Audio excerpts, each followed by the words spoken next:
26,000 screaming fans broke through security barriers and rushed the stage at Vancouver's Empire Stadium on August 31, 1957, forcing Elvis Presley to make a decision that would haunt him for the rest of his career.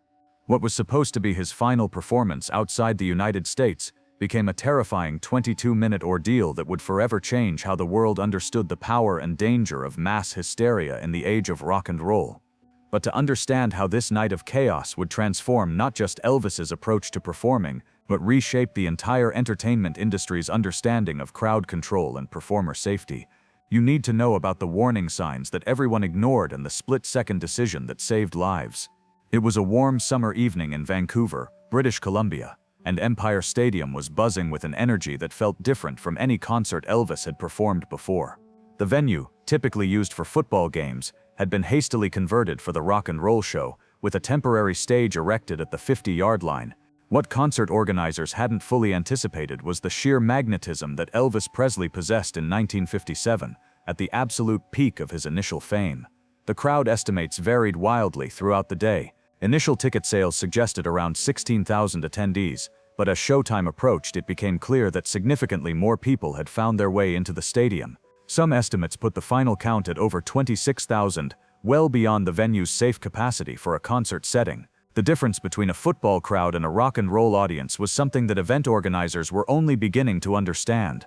The problem started early. Local radio stations had been promoting the concert for weeks, building anticipation to fever pitch. Young people from across British Columbia and the Pacific Northwest had made the journey to Vancouver, many arriving hours before the gates opened. By 3 p.m., 3 hours before showtime, crowds were already gathering outside Empire Stadium, singing Elvis songs and creating an atmosphere of barely contained excitement. Security personnel, hired primarily for sporting events, found themselves facing a crowd unlike anything they had ever encountered. These weren't orderly football fans filing into their assigned seats. These were teenagers and young adults who viewed Elvis as more than just a performer. He was a cultural phenomenon, a symbol of rebellion and freedom that had captured their generation's imagination. The first warning sign came during the opening acts. As local musicians took the stage to warm up the crowd, the audience's attention was clearly elsewhere. They weren't there for entertainment, they were there for Elvis. The energy in the stadium was building towards something that felt less like anticipation and more like pressure in a steam boiler.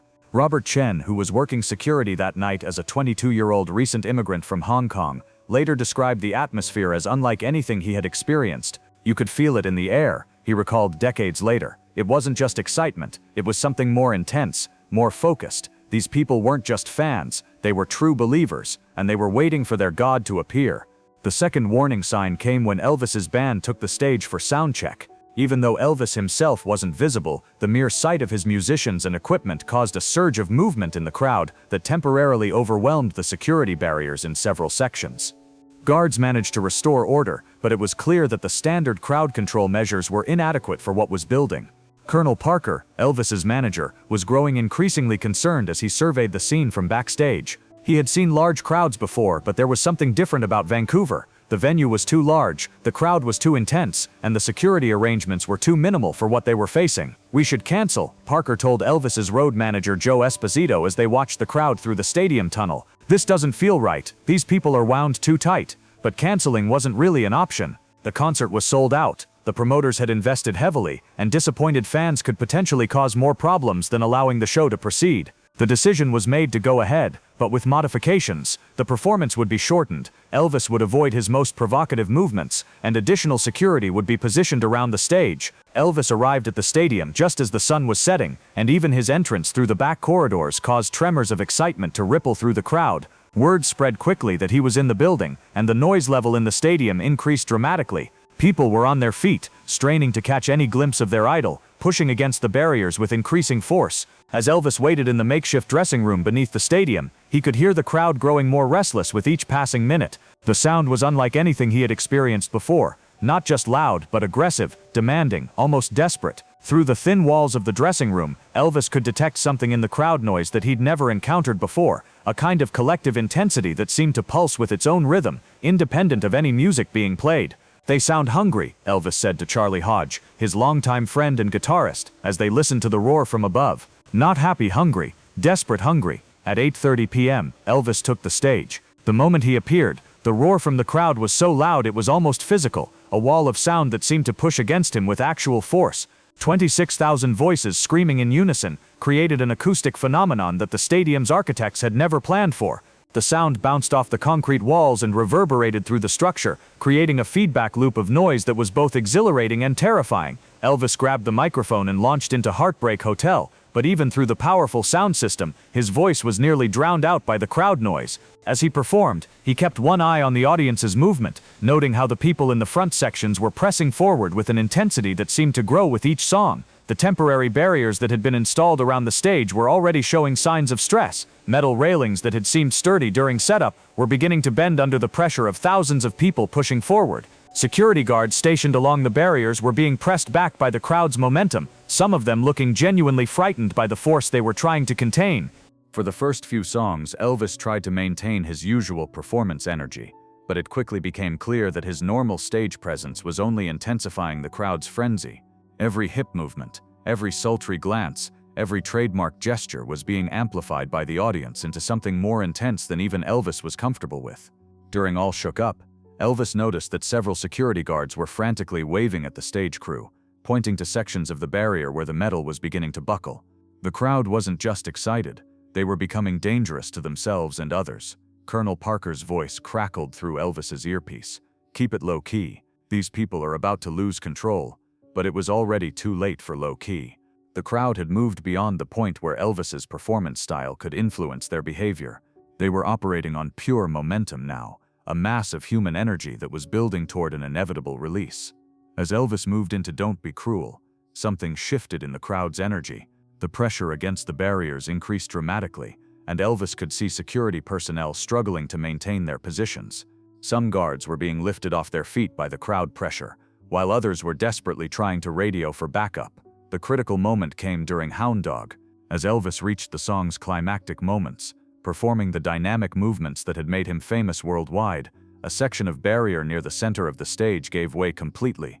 Not just bent or loosened, it collapsed entirely, creating a gap through which hundreds of fans immediately surged forward. The sight of people actually breaking through the barriers triggered a chain reaction throughout the stadium. Fans who had been contained in other sections saw the breakthrough and began pushing even harder against their own barriers. Within seconds, multiple barrier sections were failing, and thousands of people were moving toward the stage in what could only be described as a human avalanche. Elvis stopped singing mid-verse, stepping back from the microphone as he watched in horror. The sound that filled the stadium was no longer music or even screaming. It was the thunderous noise of thousands of feet running across concrete and artificial turf, punctuated by the metal-on-metal screech of failing barriers and the shouts of overwhelmed security personnel. For a moment that seemed to last forever, Elvis stood frozen at center stage, watching 26,000 people converging on him like a force of nature. The front wave of the crowd was moving so fast that people were stumbling and falling, creating a dangerous situation where fans could be trampled by their own enthusiasm. Colonel Parker's voice came through the earpiece again, more urgent this time. "Get off the stage. Now, move to the back exit." But Elvis couldn't move. He was transfixed by the sight of so many people moving toward him with such desperate intensity. In that moment, Elvis understood that he wasn't just dealing with fans anymore. He was facing a crowd that had moved beyond individual control, becoming something larger and more dangerous than the sum of its parts. The band members were already backing away from their positions, some of them looking genuinely terrified by what they were witnessing. Scotty Moore, Elvis's guitarist, later described the scene as like watching a dam break, except instead of water, it was people.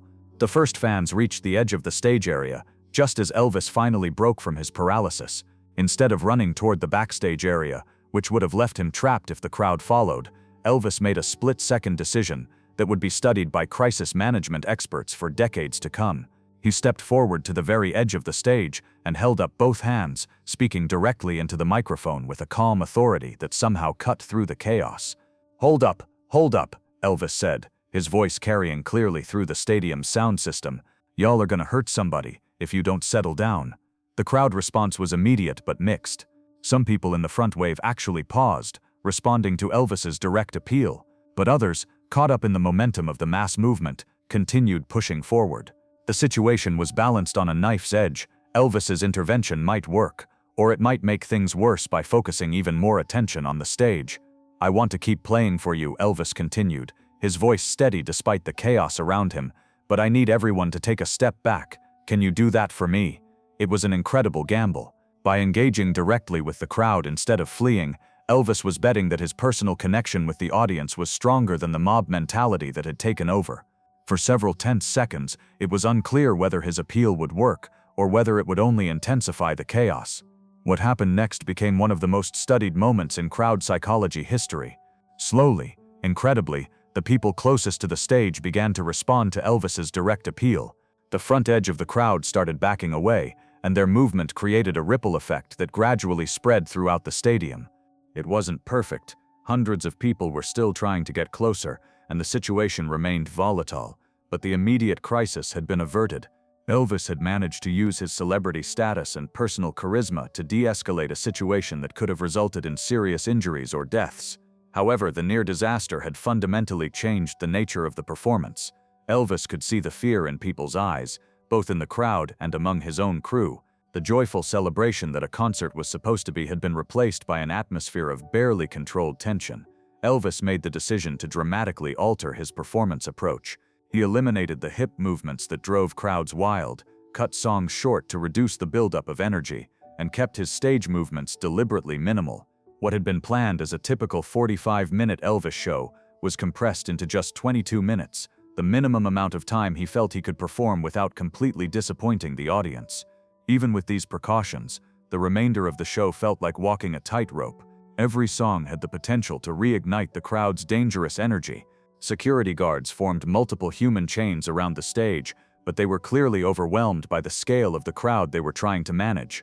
During "Love Me Tender," one of Elvis's gentler songs, another barrier section failed, causing a smaller surge that was quickly contained but served as a reminder of how precarious the situation remained.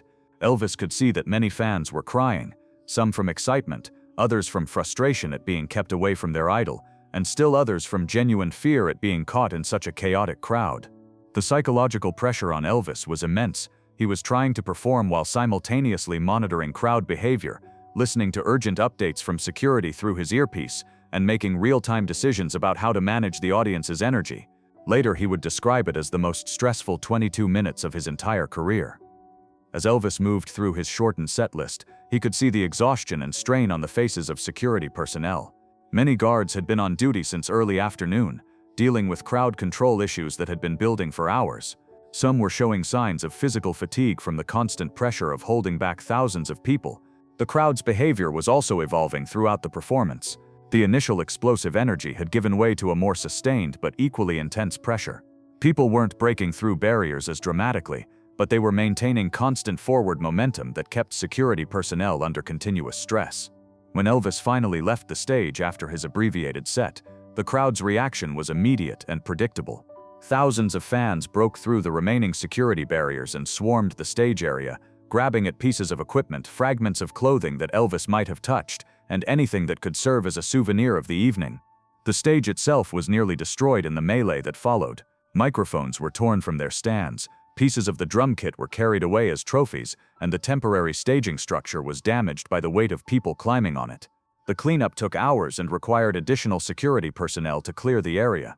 Backstage, Elvis was visibly shaken by the experience. Colonel Parker found him sitting in the dressing room, still in his stage clothes, staring at his hands with an expression of shock and disbelief. "I've never been scared like that before," Elvis admitted to Parker. "For a minute there, I thought we were all going to get crushed. I could see it happening, people falling, getting trampled, and there was nothing I could do to stop it except hope they'd listen to me." The immediate aftermath of the Vancouver concert was chaotic.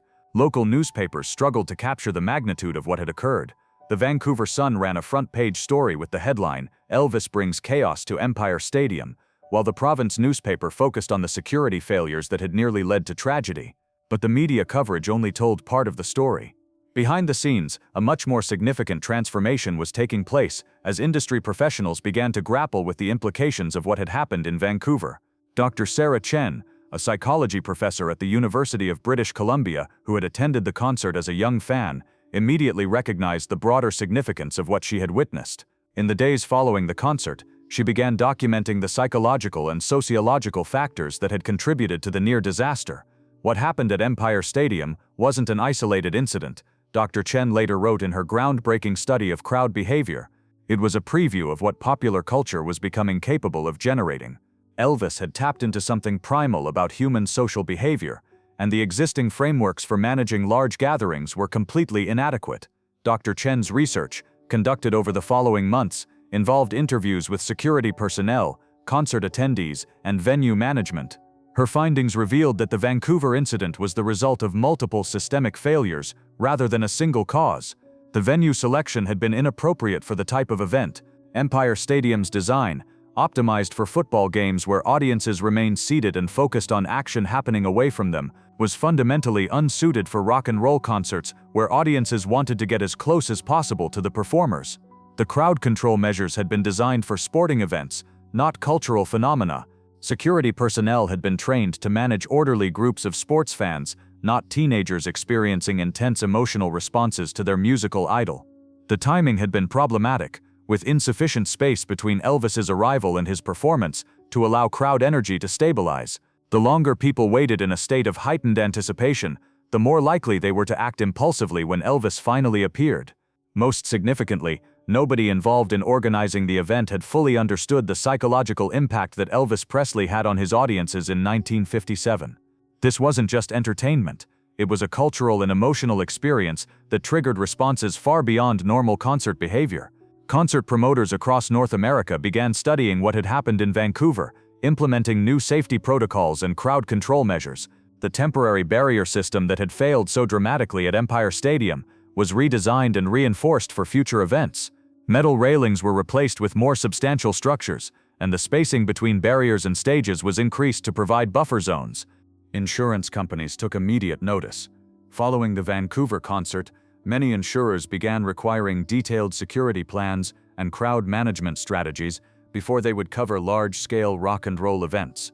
The wild, spontaneous nature of early rock concerts was gradually replaced by more structured, safety-conscious approaches to live entertainment.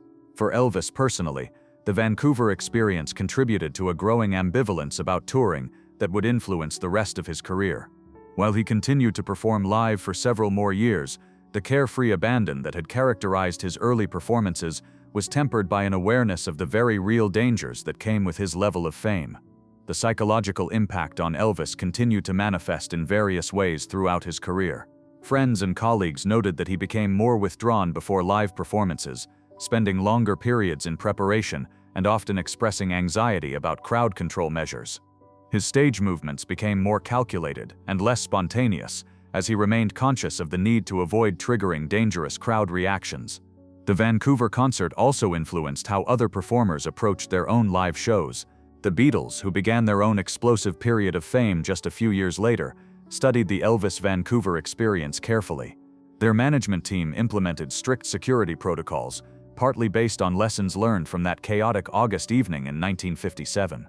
Brian Epstein, the Beatles' manager, later credited Elvis's experience in Vancouver with helping the Beatles avoid similar dangerous situations during their own peak years of fan hysteria in the 1960s. "Elvis showed us what could happen when crowd dynamics get out of control," Epstein explained. "We made sure we were prepared for that level of intensity from the beginning." The Rolling Stones, likewise, incorporated Vancouver-inspired safety measures into their touring operations.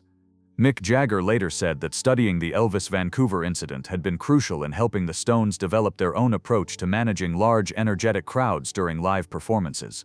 From a cultural perspective, the Vancouver concert represented a watershed moment in the relationship between performers and audiences in the rock and roll era. The traditional boundaries between entertainer and audience, already strained by Elvis's dynamic performance style, had been completely shattered that evening, forcing everyone involved to reconsider what was possible and what was safe in the context of popular music. The economic implications were significant as well. Concert insurance rates increased dramatically following Vancouver, and many smaller venues simply stopped booking rock and roll acts because they couldn't afford the necessary security measures. This contributed to the consolidation of the concert industry around larger, more established venues that could handle the costs and logistics of safely managing large crowds. The media coverage of the Vancouver concert also established many of the narratives that would dominate rock and roll journalism for decades to come. The tension between artistic expression and public safety, the power of music to trigger intense emotional responses, and the responsibility of performers to their audiences. All of these themes emerged from the analysis of what happened at Empire Stadium. Music journalists who covered the Vancouver concert found themselves grappling with questions that went far beyond simple entertainment reporting. They were witnessing the birth of a new cultural phenomenon that had implications for society, psychology, and public safety. Malcolm Reed, the music journalist who covered the concert for the Vancouver Sun, later wrote extensively about how the evening had changed his understanding of popular culture's power. "I went to Empire Stadium thinking I was covering an entertainment event," Reed recalled years later. "But what I witnessed was something more like a religious revival or a political rally. Elvis wasn't just performing for those people, he was channeling something they desperately needed to express." Reed's coverage of the Vancouver concert became required reading in journalism schools as an example of how to report on cultural events that transcend traditional entertainment categories. His analysis of the crowd psychology and social dynamics provided a template for covering similar events in the future. The technical aspects of what went wrong in Vancouver were studied extensively by venue managers and security professionals throughout the industry. The temporary barriers had been designed for crowd control at sporting events, where audiences typically remain seated and focused on action happening away from them. But rock and roll audiences behaved completely differently. They wanted to get as close as possible to the performers, and they were willing to push through almost any obstacle to achieve that goal. Stage design also evolved as a result of the Vancouver experience. The low temporary platform that had been used at Empire Stadium was replaced by higher, more secure staging systems for subsequent rock concerts.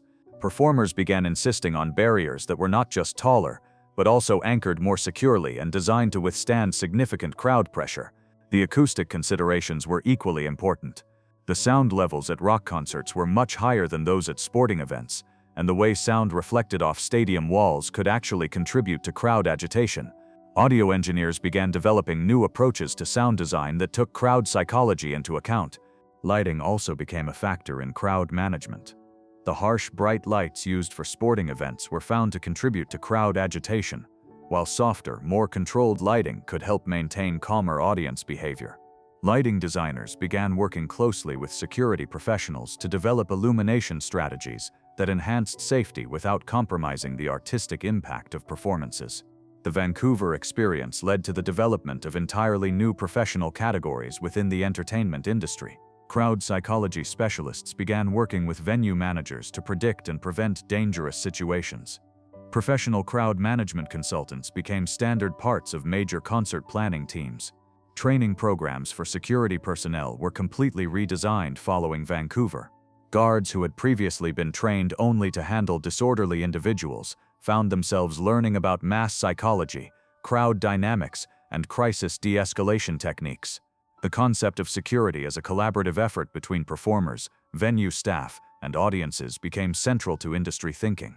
The fans who attended the Vancouver concert carried their own memories of that chaotic evening for the rest of their lives. Many later described it as the most intense experience they had ever had, not just because they had seen Elvis perform, but because they had been part of something that felt bigger and more powerful than any individual person in attendance. Some fans reported feeling frightened by their own behavior that night, as if they had been swept up in emotions and impulses they didn't fully understand. This psychological aftermath became an important area of study for researchers interested in crowd behavior and mass psychology. Dr. Johnson, a crowd psychology researcher at Simon Fraser University, who interviewed hundreds of Vancouver concert attendees in the years following the event, described it as a perfect example of collective effervescence, a sociological term for the energy created when large groups of people gather around a shared experience. What happened at Empire Stadium wasn't unusual in terms of crowd psychology, Dr. Johnson explained, but it was unusual in terms of scale and intensity. Elvis had tapped into something primal about human social behavior, and the existing frameworks for managing that energy were completely inadequate. The long-term psychological effects on attendees varied widely. Some developed a lifelong wariness of large crowds, while others became even more devoted fans who viewed their experience as a special bond with Elvis. Many described feeling a sense of collective responsibility for what had happened, understanding that their individual actions had contributed to a larger phenomenon. The Vancouver concert also became a case study in the emerging field of mass communication research. Academics began studying how popular culture figures like Elvis could generate such intense responses from large groups of people. The concert provided real-world data about the relationship between media, celebrity, and crowd behavior that influenced research for decades. Dr. Patricia Morrison, a communications researcher at the University of Toronto, used the Vancouver concert as the foundation for her influential 1965 book, The Psychology of Popular Culture. Her analysis of how Elvis's image and music could trigger such intense responses helped establish the academic study of celebrity culture as a legitimate field of research. The international implications of the Vancouver concert were also significant. As news of the near disaster spread around the world, other countries began reassessing their own policies for hosting American rock and roll performers. Some countries temporarily banned rock concerts altogether, while others implemented strict new regulations for venue design and crowd management. The British government, in particular, took the Vancouver incident seriously when planning for American rock performers to tour the United Kingdom. The security measures implemented for Elvis's later international performances were directly influenced by lessons learned from the Vancouver experience. The legacy of August 31, 1957, extended far beyond the immediate participants. The Vancouver concert became a touchstone for understanding the cultural impact of rock and roll and the responsibilities that came with that power. It demonstrated that popular music had evolved beyond entertainment into something that could have real social and psychological consequences. Elvis's handling of the crisis became a case study in celebrity responsibility and crisis management. His decision to address the crowd directly rather than simply fleeing was later cited by crisis management experts as an example of effective leadership under pressure. The concert also highlighted the importance of preparation and professional expertise in managing large-scale cultural events. The ad hoc approach that had been used for early rock concerts was clearly inadequate for the scale and intensity of fan response that performers like Elvis could generate. In 1967, 10 years after the Vancouver concert, Empire Stadium hosted a memorial event to commemorate what had become known as the night rock and roll grew up. The event featured speeches by security professionals, venue managers, and researchers who had studied the original concert's impact on the industry. Dr. Chen, who had by then become one of the world's leading experts on crowd psychology, delivered the keynote address. "The Vancouver concert taught us that popular culture has real power," she said. "Not just to entertain, but to move people in ways that can be dangerous if we're not prepared for them." Elvis showed us both the potential and the responsibility that comes with that kind of influence. The memorial event also featured the unveiling of a plaque at Empire Stadium, recognizing the concert's role in advancing crowd safety and venue management practices. The plaque read, "In recognition of August 31, 1957, when popular culture and public safety intersected in ways that changed both forever." By the 1970s, the protocols developed in response to the Vancouver concert had become standard throughout the entertainment industry. Venue design, security training, crowd management techniques, and performer safety measures all bore the influence of that chaotic evening in 19. The Vancouver concert was frequently cited in legal cases involving concert safety and performer liability. Courts used the precedent of Elvis's handling of the crisis to establish standards for how performers should respond to dangerous crowd situations. Insurance companies developed risk assessment models based partly on the Vancouver experience, creating actuarial tables that took crowd psychology and performer influence into account when calculating premiums for large-scale entertainment events. The educational impact was equally significant. Business schools began teaching case studies based on the Vancouver concert as examples of crisis management, risk assessment, and the intersection of entertainment and public safety. Medical schools included the concert in courses on mass casualty events and emergency response planning. The near-miss nature of the Vancouver situation provided valuable lessons about preventing disasters before they occurred. Psychology programs used the concert as a case study in crowd behavior, social psychology, and the power of cultural figures to influence large groups of people. The detailed documentation of the event provided researchers with rare real-world data about mass psychology in action. Today, more than 60 years after that chaotic evening in Vancouver, the concert continues to influence how the entertainment industry approaches large-scale events. Modern concert venues incorporate design elements directly descended from innovations developed in response to the Vancouver experience. Security training programs still reference the Elvis Vancouver incident as a foundational example of how crowd dynamics can quickly spiral out of control and how proper preparation and response can prevent disasters. The concert industry's approach to risk management, from initial venue selection through post-event analysis, bears the influence of lessons learned from that August night in 1957. Elvis's decision to step forward and address the dangerous crowd situation rather than simply protecting himself became a model for how celebrities should handle crisis situations. The 26,000 fans who broke through the barriers at Empire Stadium that night probably never imagined that their moment of collective excitement would have such lasting impact on the world of popular entertainment. But their actions, and Elvis's response to them, helped establish many of the safety protocols and crowd management techniques that continue to shape live music events today. The stadium itself, Empire Stadium, was demolished in 1993, but the legacy of what happened there on August 31, 1957, continues to influence how we think about the relationship between performers and audiences, the power of popular culture, and the very real responsibilities that come with the ability to move large numbers of people through music and performance. For Elvis, the Vancouver experience remained a defining moment throughout his career, a reminder of both the incredible power he wielded as a performer and the dangerous unpredictability of that power when unleashed in the wrong circumstances. It was a lesson that would influence not just his own approach to performance, but the entire entertainment industry's understanding of what was possible and what was safe in the age of rock and roll. The story of that night in Vancouver serves as a permanent reminder that with great cultural influence comes great responsibility, and that the line between celebration and chaos can be thinner than anyone imagines. It stands as both a testament to Elvis's quick thinking under pressure and a warning about the powerful forces that popular culture can unleash when proper safeguards are not in place. In the end, the Vancouver concert of August 31, 1957, became more than just a performance that went wrong. It became a watershed moment that forced an entire industry to mature, to take responsibility for its impact on society, and to develop the professional standards and safety protocols that continue to protect performers and audiences today.